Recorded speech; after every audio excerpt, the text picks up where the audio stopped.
안녕하세요. 에듀피디 공무원 수학의 박원태 교수입니다. 이번 2016년 시험부터 새 교육과정에 영향을 받는데요. 그렇다고 해서 이번에 새 교육과정에 이렇게 추가된 내용들이 많이 기출되거나 그러진 않았습니다. 딱 한 문제 이번 국가직 시험에서 기출이 됐는데요. 물론 그 문제 역시 이전 교육과정에 있던 내용 가지고 풀 수 있는 문제였습니다.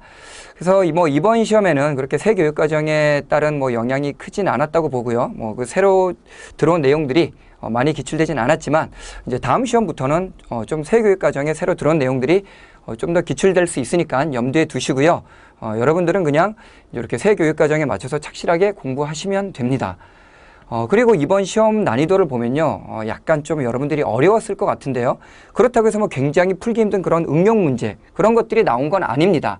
여러분들이 개념 공부 착실하게 하고 유형 공부 착실하게 한 학생들이라면 다들 잘 풀 수 있었을 거라고 봅니다.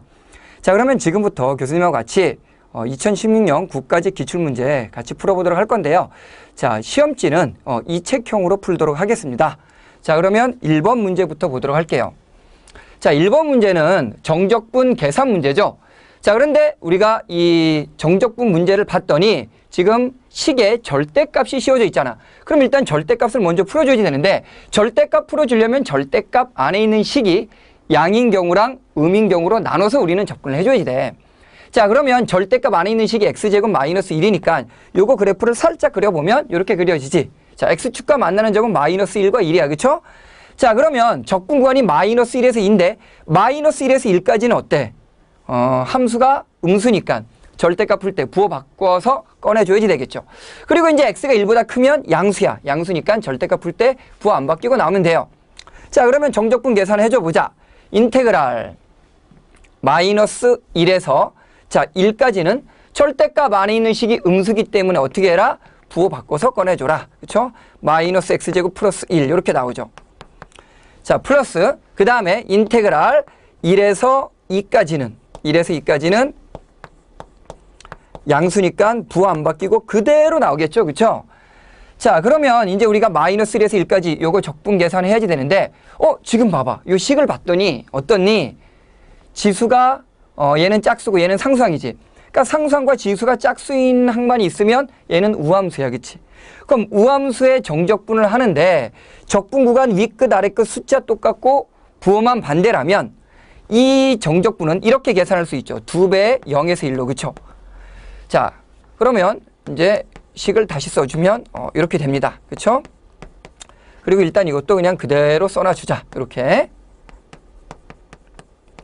자, 그럼 이제 이거 계산할게요. 2배. 자, 요거 적분하면 어떻게 되니? 마이너스 x제곱은 마이너스 3분의 1의 x 세제곱 이렇게 되지. 자, 플러스 x 이렇게 돼서 0에서 1이고요. 자, 그 다음에 이것도 적분해 주시면 3분의 1 x 세제곱 마이너스 x 이렇게 돼요. 그쵸? 자, 그러면 요거 이제 계산만 하면 되네. 2배. 이건 1 대입한 거에서 0 대입한 거 빼는 거잖아. 자, 1 대입하면 마이너스 3분의 1 플러스 1이니까 3분의 2가 돼요. 자, 그 다음에 0 대입하면 0이니까 빼나 마나야. 그쵸? 자, 더하기. 그 다음에 어떻게 돼? 이건 2 대입한 거에서 1 대입한 거 빼는 거죠. 자, 2 대입하면 3분의 8. 그쵸? 마이너스 2가 되겠네. 자, 그 다음에 1 대입하면 3분의 1인데 빼주니까 마이너스 3분의 1이고 마이너스 1인데 빼주니까 플러스 1 이렇게 되겠죠. 자, 이제 이거 정리해줘 봅시다. 이거 정리해주면요. 어떻게 될까? 값이 3분의 4지. 그치? 이거 더하면 얼마야? 3분의 8 더하니까 3분의 10이니까 4가 되겠네. 그쵸? 그럼 요거 계산하면 4가 되고요. 자, 그 다음에 요거 계산하면 마이너스 1이네. 마이너스 3분의 1 이렇게 나오잖아. 그치? 그럼 3에서 3분의 1 빼니까 얼마가 되니? 3분의 8이 나오겠죠. 3분의 8. 자, 따라서 답은 3번이 답이 되겠죠. 자, 이거 정적분 계산 문제는 그렇게 여러분들이 까다로운 유형은 아니었기 때문에 어렵지 않게 풀 수 있었을 겁니다. 이거 절대값만 잘 풀어준다면. 자, 다음 2번 문제인데요. 2번 문제는 이렇게 그 극한의 미정계수 결정하는 문제죠. 그러면 우리가 이 문제 풀려면 반드시 이 개념을 알고 있어야지 돼. 뭐냐면 지금 n이 무한대로 가면 분모도 무한대, 분자도 무한대로 가는 형태잖아. 그치? 그러니까 무한대분의 무한대꼴. 또는 뭐 무한대분의 마이너스 무한대, 뭐 마이너스 무한대분의 무한대, 마이너스 무한대분의 마이너스 무한대 다 똑같은 꼴이야. 그렇죠? 이 네 가지를 다 그냥 무한대분의 무한대 꼴이라고 하는데 어쨌든 무한대분의 무한대 꼴의 극한은 우리가 어떻게 풀어줘야지 되지? 분모분자 최고창을 봐야지 되죠. 그렇죠? 그래서 자, 무한대분의 무한대 꼴인데 분모분자 최고창의 차수를 봤더니 자, 만약에 분모 차수가 분자 차수보다 더 컸어. 그럼 이때는 극한이 어떻게 되죠? 자, 이때는 극한 값이 어떻게 돼? 무조건 0이 되지, 그치? 자, 무한대분의 무한대꼴 형태인데 분모가 분자보다 차수가 더 커. 분모 차수가 더 크면 이거의 극한은 무조건 0입니다. 그런데 분모 차수랑 분자 차수가 같아요. 자, 분모랑 분자가 차수가 같으면 극한 값은 어떻게 되죠? 분모 분자의 최고차항의 개수에 비지, 그치? 그래서 분모의 최고차항의 개수분의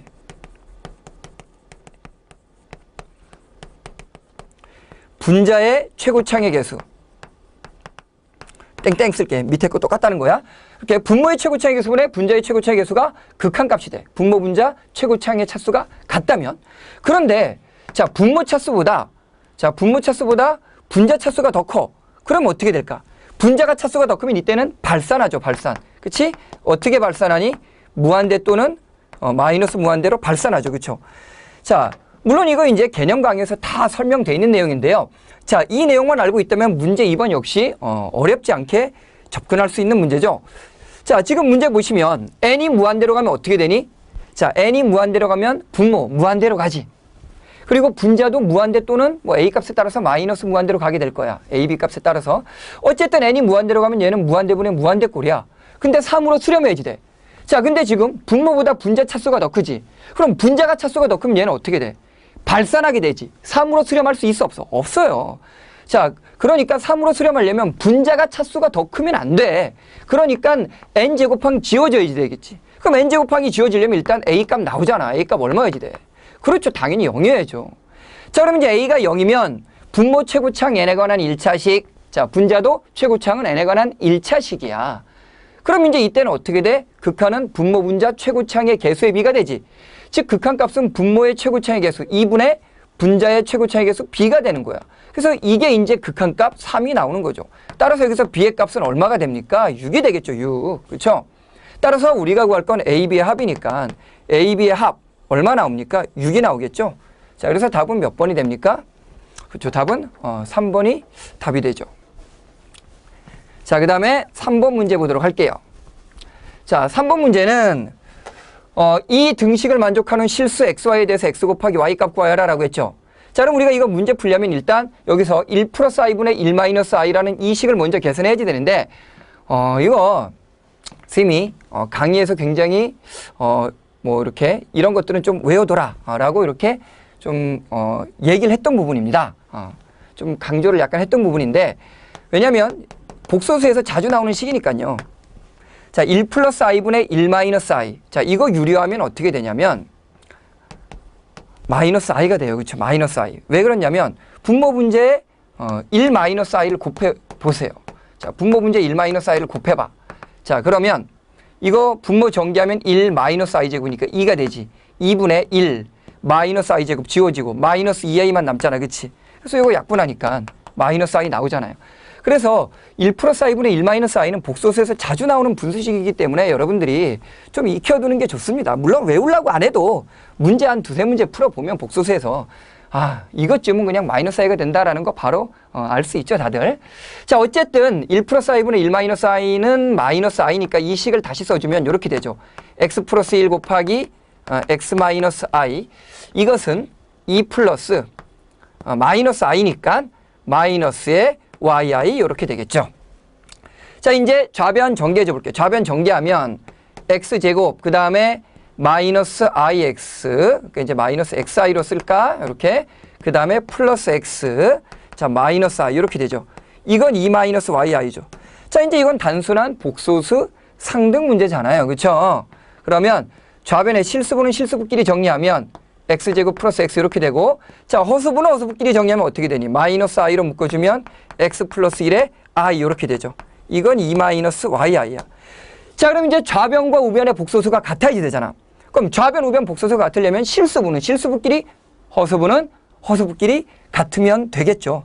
자, 따라서 좌변의 실수부인 x제곱 플러스 x는 우변의 실수부인 2랑 같아야 되니까 2 넘어오면 마이너스 2는 0 이렇게 되겠죠. 자, 그 다음에 허수부는 허수부끼리 같아야지 되니까 자, x 플러스 i는 뭐랑 같으면 되는 거야? x 플러스 1은 y랑 같으면 되겠죠. 그쵸? 자, 그럼 이거 인수분해 해주면 1은 2 마이너스 1에다 딱 붙여주면 되겠지. 그럼 0이 되게 하는 x값 얼마 나오니? 마이너스 2거나 또는 x값 얼마? 1 나오죠. 1. 자, 그럼 이제 x가 마이너스 2면 대입해봐 여기다. 그럼 y값 얼마 나와? 그렇지. 마이너스 1이 나오겠죠. 자, x가 1이면 y값 얼마 나옵니까? 2가 나오겠죠. 자, 그럼 이제 xy 값은 이렇게 두 쌍의 해가 나오는데 자, 우리가 구할 거는 실수 xy에 대해서 x 곱하기 y 값을 구하래요. 그럼 이 경우나 x 곱하기 y 값은 얼마가 돼요? 항상 2가 되겠죠. 그렇죠? 자, 따라서 답 몇 번이 될까요? 그렇죠. 답은 2번이 답이 되겠죠. 자, 그 다음에 우리 4번 문제 보도록 할게요. 자, 4번 문제는 여러분들이 좀 싫어하는, 여러분들이 좀 어려워하는 도형 문제죠. 자, 좌표 평면 위에 점 A를 지나는 직선이 이 원과 접하는 접점을 T라고 할 때, 자, 선분 AT의 길이를 구하는 건데요. 일단 원의 방정식을 봤더니 일반형으로 나왔잖아. 그치? 그러면, 자, 여러분들이 원의 방정식의 일반형이 주어졌을 때 중심과 반지름 구하는 공식 정도는 딱 외우고 있어야지 돼요. 그쵸? 자, 이제 이렇게 식을 전개해서 이렇게 써준 형태, 이런 형태의 원의 방정식을 우리는 이제 원의 방정식의 일반형이라고 얘기를 하는데, 자, 어쨌든 원의 방정식이 이렇게 나왔을 때 중심과 반지름 구하는 공식 알고 있으면 굳이 우리가 이거를 표준형으로 안 바꿔도 중심, 반지름 쉽게 구할 수 있잖아. 그치? 자, 중심 구하는 공식 어떻게 되지? 그렇지. 마이너스 2분의 A, 마이너스 2분의 B가 되겠죠. 자, 그 다음에 반지름 구하는 공식은 어떻게 돼요? 2분의 루트 A제곱, 그치? 플러스 B제곱, 마이너스 4C 이렇게 되죠. 자, 요 내용을 알고 있으면 좀 쉽게 그래도 접근할 수 있죠. 자, 지금 원의 방정식이 주어졌으니까 일단 이 원의 중심과 반지름 먼저 구해줘 보자. 중심 어떻게 되겠니? 자, 중심의 좌표는 마이너스 2분의 A니까 마이너스 1이 되는 거야. 그치? Y좌표 마이너스 2분의 B니까 마이너스 2가 되겠죠. 자, 중심 구했습니다. 자, 그 다음에 이제 반지름. 자, 반지름 구하는 공식은 2분의 루트. 자, A제곱 4 플러스 B제곱 16 마이너스 4C니까 이렇게 되겠죠. 자, 그래서 루트 안에 보면 4 마이너스 4 이렇게 찍찍 지워지고요. 자, 루트 16 얼마야? 4지. 그럼 2분의 4니까 얼마가 되니? 2가 되겠죠. 그렇죠? 자, 따라서 이제 원은 중심이 마이너스 1, 마이너스 2고 반지름의 길이가 2인 원이야. 그렇죠? 그럼 이제 원 딱 그려놔 볼게. 여기다 원 이렇게 딱 그려놓고 조금 찌그러졌나? 미안해. 자, 어쨌든 중심의 좌표는 마이너스 1, 마이너스 2. 자, 반지름의 길이가 2인 원인데 좌표 평면에 점 A가 있대. 그쵸? 뭐 1,3, 1,3이라는 점 이렇게 A가 있는 거야. 자, 근데 점 A를 지나는 직선이 원과 접한대. 이렇게 점 A에서 원에 접선을 그었다고 볼 수 있는 거죠. 그때 이 접점을 뭐라고 한다는 거야? T라고 한다는 거지. 이때 우리가 구할 거는 선분 AT. 자, 요 길이를 구하라는 거예요. 선분 AT의 길이. 자, 그럼 이 길이를 우리가 X라고 둘까요? 이렇게. 자, 그럼 이제 X값 구하기 위해서 어떻게 하냐? 원의 중심과 접점이 이어주면 항상 수직이지. 원의 성질, 그치? 자, 그리고 원의 중심과 이렇게 A점 딱 이어주면 뭐가 만들어지니? 직각 삼각형이 만들어지잖아. 그쵸? 그럼 이제 여기서 피타고라스 정리 쓸 수 있겠지? 일단 반지름 알잖아. 얼마야? 2, 그쵸? 자, 요거 두 점 사이의 거리 구하면 되겠지. 뭐 원의 중심 5라고 하면 자, 선분 AO의 길이 어떻게 됩니까? 선분 AO의 길이는 두 점 사이의 거리니까 루트. 자, X2 빼기 X1의 제곱. 이제 2의 제곱이니까 4고 Y2 빼기 Y1의 제곱 하니까 5의 제곱 25가 돼서 루트 29가 되잖아. 루트 29. 그쵸? 그쵸? 자, 따라서 우리는 X제곱 구할 수 있지. X제곱은 어떻게 되니? 빗변 제곱 29에서 요거 2의 제곱 4 빼니까 X제곱이 25잖아. 그쵸? 그럼 이제 길이니까 X값은 양수인 5가 돼야지 되겠죠. 5. 그쵸? 따라서 답 몇 번이 됩니까? 답은 3번이 답이 되겠죠. 자, 요거 이제 뭐 도형 문제들 여러분들이 좀 어려워하니까 뭐 요 문제는 조금 어려웠을 수는 있는데요. 그래도 도형 문제 중에서 이렇게 많이 응용돼서 나온 그런 유형은 아니기 때문에 우리 이렇게 원의 방정식 착실하게 공부한 학생들은 다들 잘 풀었을 겁니다. 자, 그 다음에 5번 문제. 자, 이게 이제 세교육과정, 세교육과정 있는 내용이 들어온 건데요. 자, 이거는 모비율과 표본 비율 문제로 낸 겁니다. 하지만 모비율과 표본 비율로 푸는 것보다 자, 우리가 기존 교육과정에 있었던 내용인 이항분포를 이용해서 푸는 게 훨씬 쉽습니다. 자, 이거 뭐에 관련된 문제라고요? 세교육과정에 이제 들어온 내용 중에 모비율과 표본 비율이 있는데 거기에 관련된 문제지만 이항분포로 푸는 게 훨씬 쉽다. 그래서 선생님도 이거를 이항분포로 설명을 해줄 겁니다. 자, 그럼 여러분들이 이제 이항분포라는 게 뭔지 알아야지 되는데요. 이항분포 하면 딱 두 가지만 생각하면 돼. 자, 이항분포 하면 딱 두 가지만 생각하면 돼. 뭐냐면 일단 독립시행여지 돼. 이항분포가 되려면요. 그쵸? 자, 뭐 자세한 개념 설명은 개념 강좌에서 다 돼 있으니까, 그리고 여러분들 기본적인 개념은 다 안 상태에서 이걸 듣는 거니까 간단하게 정리 위주로 설명을 할게요. 자, 이항분포는 두 가지만 기억을 해라. 쌤이 이거 이항분포 수업할 때도 딱 강조한 부분인데 독립시행과 사건 발생 횟수 요거 두 가지만 기억하라고 했습니다. 이항분포는. 자, 일단 주어진 시행이 독립시행이면서 사건 발생 횟수를 확률 변수로 잡았다라는 내용만 들어가 있으면 무조건 이항분포로 풀어야지 돼요. 아시겠어요? 물론 뭐 여기서처럼 비율 이런 걸로 풀 수도 있지만, 자, 독립시행이면서 사건 발생 횟수를 확률 변수로 잡았다라고 하면 걔는 이항분포로 우리가 접근을 할 수 있다. 자, 그러면 이제 이항분포는 요런 거고, 그 다음에 이항분포는 기호를 어떻게 나타내죠? n번 반복한 독립시행이고 그 주어진 사건이 일어날 확률을 P라고 하면 이항분포는 B, n, P로 나타내. 그치?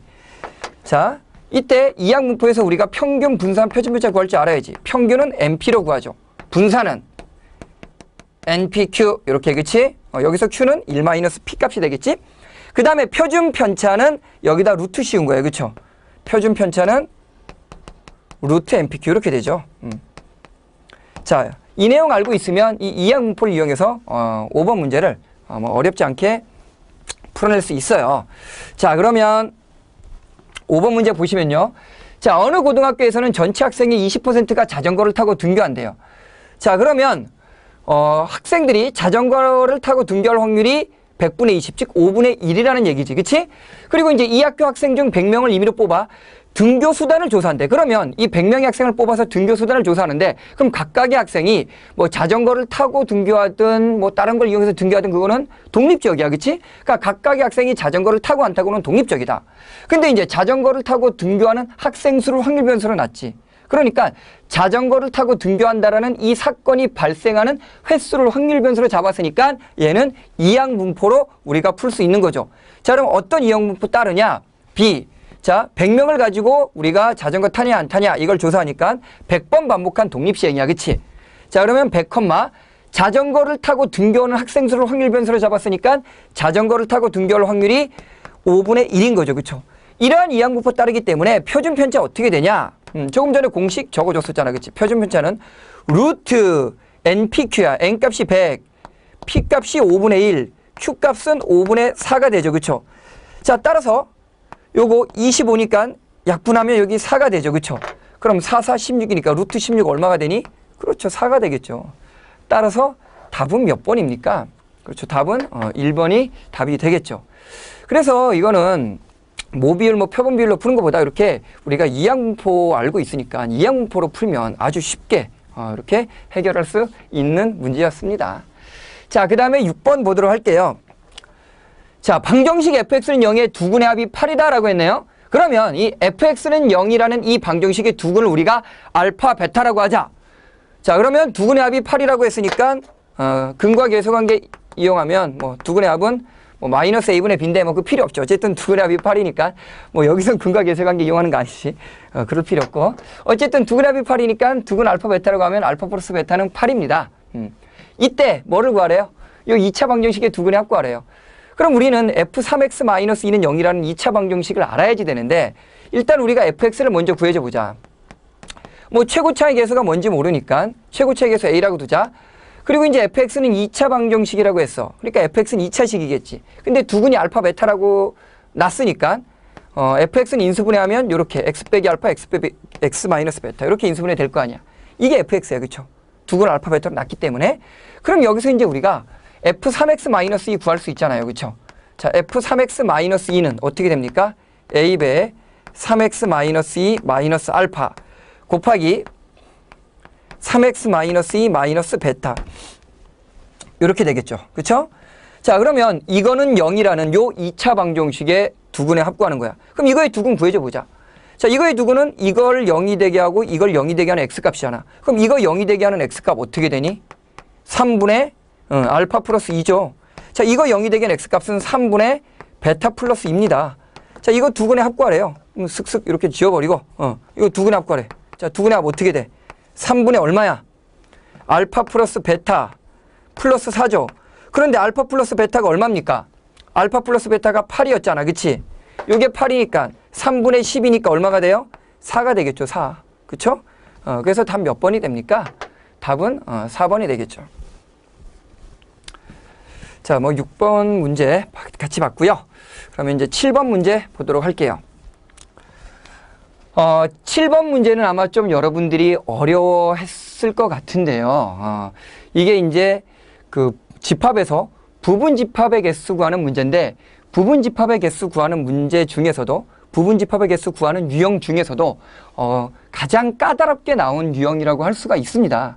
하지만 선생님이 그 개념 강좌에서 이렇게 부분 집합의 개수 구하는 개념 설명할 때, 자, 이 경우의 수를 이용해서 부분 집합의 개수 구하는 방식을 설명을 해줬어요. 그 내용을 알고 있는 학생이라면 이 문제 어렵지 않게 아주 쉽게 아마 풀어냈을 겁니다.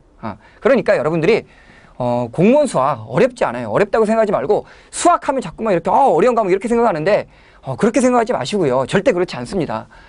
수업 시간에 선생님이 설명해준 개념, 그리고 선생님 교재에 있는 유형들, 그 다음에 문제풀이 교재, 이것만 착실하게 공부 딱 한 학생들이라면 이 공무원 수학 정말 어렵지 않게 우리 쉽게 풀어낼 수 있으니까요. 여러분들 다들 이렇게 개념이랑 유형, 그 다음에 이제 선생님이 수업 시간에 설명해주는 그 내용들을 착실하게 복습만 잘 하십시오. 그러면 다들 어렵지 않게 문제들을 풀어낼 수 있을 겁니다. 자, 어쨌든 7번 문제 같이 보시면요. 두 집합 A, B는 공집합이 아니고 이 다음 두 개의 조건을 만족시킨대요. 자, 일단 A합 집합 B는 1, 2, 3, 4, 5래. 즉 1, 2, 3, 4, 5는 A, B 안에 다 들어가 있어야지 돼. 그 다음에 이제 A와 B는 서로서로라고 했네요. 자, 두 집합 A, B가 서로서로라는 얘기는 교집합이 없다는 얘기지. 교집합이 공집합이란 얘기야. 이때 두 집합 A, B의 순서쌍의 개수 구하래. 즉, 이 두 조건을 만족시키도록 집합 A, B의 쌍은 몇 개를 만들 수 있냐, 이걸 구하라는 겁니다. 자, 그럼 이런 문제는 어떻게 접근하면 돼요? 주어진 조건을 만족하게끔 일단 벤 다이어그램을 그리면 되는 거예요. 그치? 자, 교집합, A, B는 교집합이 공집합이니까 교집합이 없게끔 A, B를 이렇게 만들어놔. 이렇게 A, B를 딱 만들어 놓으면 벌써 우리는 두 집합 A, B의 순서쌍을 만들었어. 그치? 뭐 예를 들어서 여기 1 들어가고 여기 2, 3, 4, 5가 들어간다면 순서쌍은 집합 1, 집합 2, 3, 4, 5가 되는 거야. 만약에 여기 1, 2 들어가고 여기 3, 4, 5가 들어간다면 순서쌍은 집합 1, 2, 집합 3, 4, 5가 되는 거야. 그러니까 일단 이제 우리가 구할 집합 A, B의 순서쌍은 이미 만들어 놨기 때문에 이제 여기다가 요 조건 A합 집합 B가 1, 2, 3, 4, 5가 되게끔 원소를 집어넣기만 하면 되는 거예요. 그쵸? 자, 그러면 이제 여기 벤 다이어그램에다가 1, 2, 3, 4, 5를 집어넣을 수 있는 경우의 수가 결국 만들어지는 집합 A, B의 순서쌍의 개수가 되잖아. 그치? 자, 그럼 이제 원소 집어넣어 보자. 1이 들어갈 수 있는 거 몇 군데야? 1은 여기 또는 여기 들어갈 수 있으니까 두 군데가 되겠죠. 그쵸? 자, 역시 2가 들어갈 수 있는 것도 2도 A에 들어가도 되고 B에 들어가도 돼. 두 가지야. 자, 3도 A에 가도 되고 B에 가도 되니까 두 가지. 4도 두 가지. 5도 두 가지지. 그치? 자, 그런데 문제는 여기 속에는 1, 2, 3, 4, 5가 다 A로 가는 경우, 1, 2, 3, 4, 5가 다 B로 가는 경우가 들어가 있지. 그치? 근데 A, B는 공집합이 아니어지 되니까 1, 2, 3, 4가 다 A로 들어가는 경우랑 다 B로 들어가는 경우는 안 되잖아. 그치? 그러니까 이거 두 가지는 빼줘야지 돼요. 그쵸? 그래서 2의 5제곱, 32에서 2 빼니까 얼마가 됩니까? 그렇죠. 30이 되겠죠. 따라서 답은 2번이 답이 되겠죠. 자, 다음 8번 문제 보도록 할게요. 자, 8번 문제는 두 조건 PQ에 대해서 P가 Q이기 위한 충분 조건일 때 A의 최대값 구하래요. 자, 그럼 이거는 필요 충분 조건 관련 문제인데요. 자, P가 Q이기 위한 충분 조건이라고 했어. 그럼 PQ 중에 누가 충분 조건이란 얘기야? 그렇지. P가 충분 조건이란 얘기지. 자, P가 충분 조건이면 P는 Q한테 화살을 주죠. 그렇죠? 자, 그러면 P에서 Q로 화살이 나가면 우리가 알 수 있는 건 뭐냐? P 집합은 Q 집합의 부분 집합이 된다라는 거 알 수 있죠. 그렇죠? 자, 이 내용 가지고 이제 우리는 이 문제를 풀어줘야지 돼요. 자, 그러면 일단 P의 범위 먼저 구해줘 볼까? 자, P의 범위는 어떻게 되니? 절대값 풀어주면 x-2는 마이너스 1보다 크고 1보다 작다 이렇게 되잖아. 그치? 그럼 이제 2를 다 더하자. 2를 다 더하면 1보다 커. x는 그치? 3보다 작아. 이게 P의 범위입니다. 자, 그 다음에 우리가 이제 Q의 범위도 구해줘 보자. Q의 범위 구해줘 보면 자, 요거 인수분해 되겠죠? 3a, a 그리고 마이너스는 3a에다 붙이면 되지.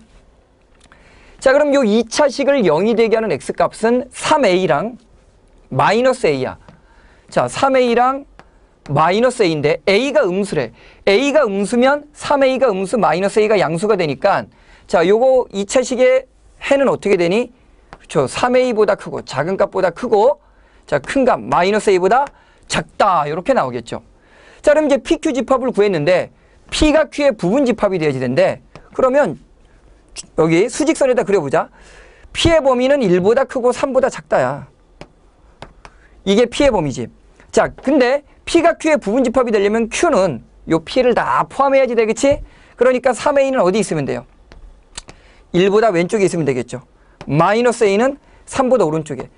Q는 이렇게 되면 되죠. 자, 따라서 3a는 1보다 작으면 되는데 둘 다 구멍이 뻥뻥 뚫려 있으니까 3a는 1까지 와도 상관없지. 3a가 1과 같아도 상관없어. 왜? 같을 때도 부분집합 관계 성립하니까. 그렇죠? 그 다음에 마이너스 a는 3보다 오른쪽에 있으니까 마이너스 a는 3보다 크다가 되는데 역시 마이너스 a가 3에 딱 와도 상관이 없는 거죠. 그러니까 같아도 되겠죠. 자, 그럼 이제 3으로 나눠주면 a의 범위는 3분의 1보다 작거나 같다. 그 다음에 a는 마이너스 3보다 작거나 같다. 이렇게 나옵니다. 그래서 두 개 교집합하면 뭐가 나와요? a의 범위는 마이너스 3보다 작거나 같다가 되니까 a의 최대값은 몇 번이 됩니까? 마이너스 3, 즉 3번이 답이 되겠죠.